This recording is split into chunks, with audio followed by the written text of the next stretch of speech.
Hello everyone, welcome to History and Culture. It is often said that the happiest man in the world is the emperor, who has 3,000 beauties in his harem, with women as numerous as clouds.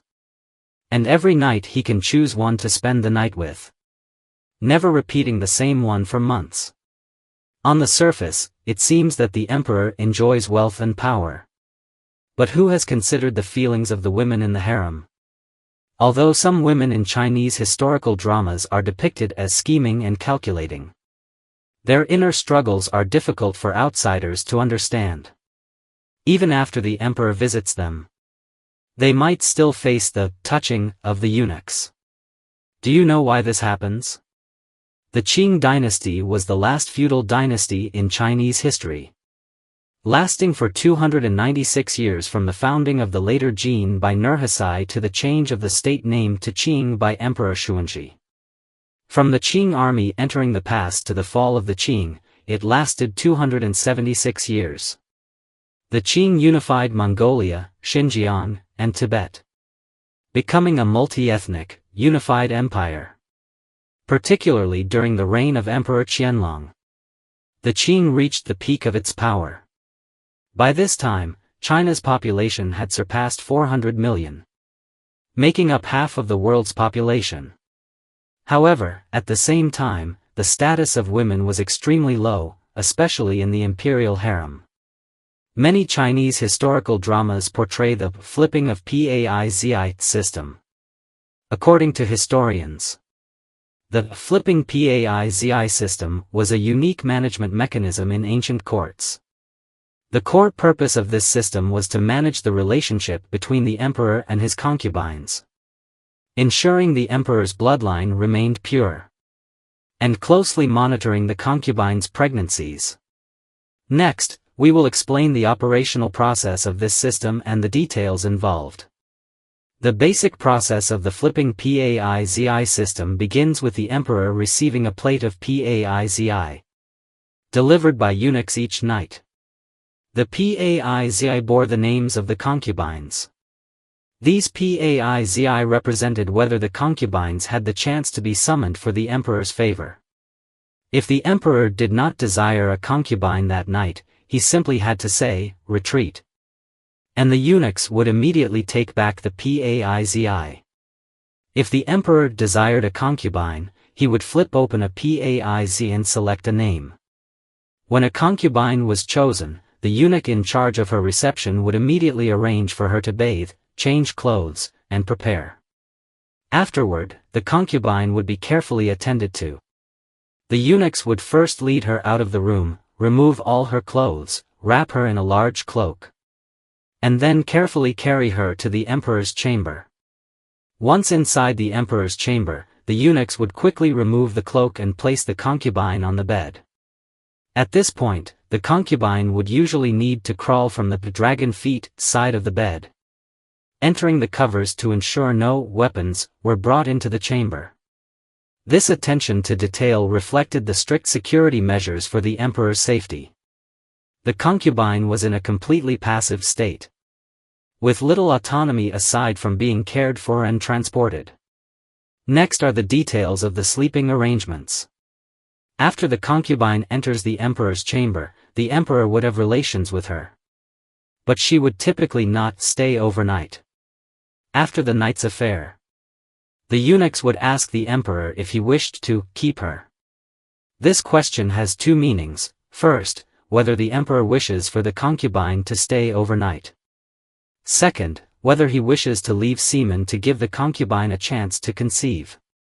If the emperor chose to keep the seed, it meant he wished the concubine to become pregnant to continue the royal bloodline. At this point, the attending eunuch would record the concubine's name and the time of the encounter, for future reference.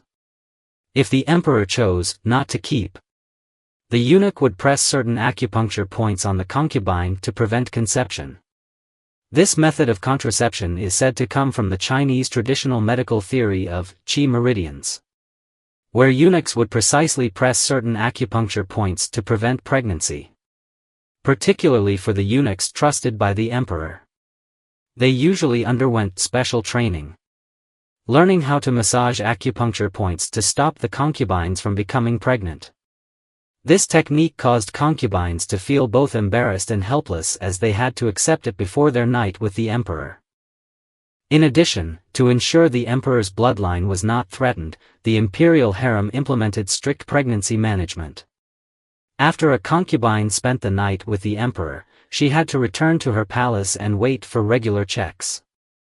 Every 3 months, designated maids would examine the concubine's abdomen to confirm whether they were pregnant. If pregnancy was detected, the matter was immediately reported to the emperor, the empress, or the chief eunuch. If a concubine concealed her pregnancy, the consequences were usually very severe. For example, during the reign of Emperor Qianlong, the imperial concubine Xiaoke was severely punished for hiding her pregnancy and was eventually banished from the Forbidden City. Some palace maids and eunuchs involved were also harshly punished. This system of management illustrates how tightly the palace controlled the concubines, not only in their daily lives but also concerning their fertility.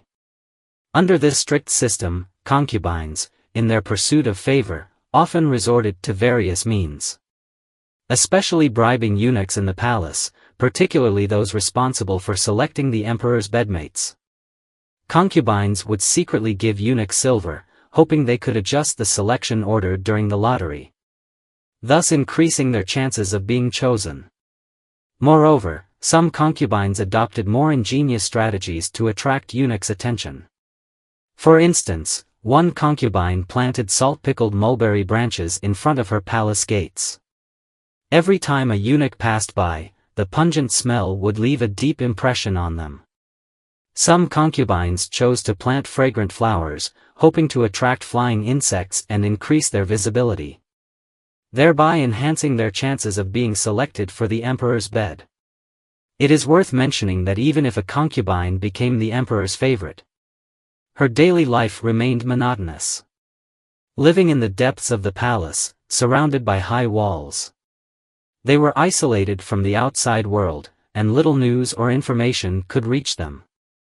They spent their days in their quiet palaces, engaging in traditional Chinese tasks like embroidery or other household duties, or walking in the palace gardens to pass the time.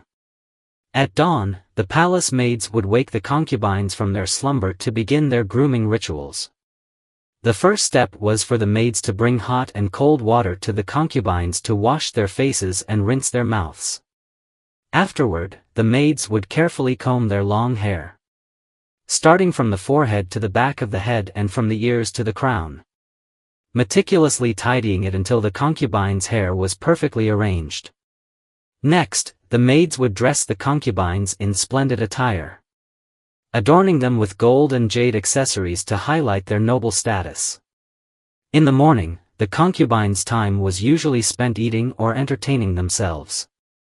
They would enjoy a lavish breakfast in the palace or head to a secluded room in the imperial garden to sample exquisite palace snacks. Later, they might pass the time by playing the guzheng, Chinese zither, composing poetry, or even engaging in word games with the maids. By noon, the concubines would have lunch in the palace or seek refuge from the heat in the garden. If the emperor visited, there would be entertainment, such as music performances or shows by palace maids to amuse him.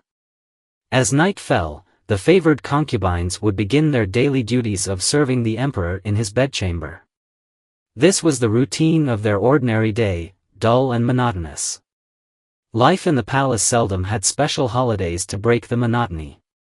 Occasionally, during the traditional Chinese Lantern Festival, there would be lantern displays, and the concubines could leave the palace to enjoy some festive atmosphere. During the Dragon Boat Festival, they could weave mugwort and pick herbs, temporarily escaping the confines of the palace to enjoy a moment of freedom. Otherwise, almost every day was filled with the same repetitive routine.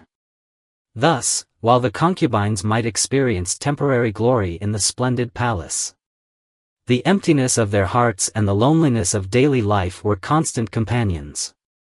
This is the History and Culture channel. Liking and subscribing are the greatest help and support to us. Thank you everyone and see you in the next time.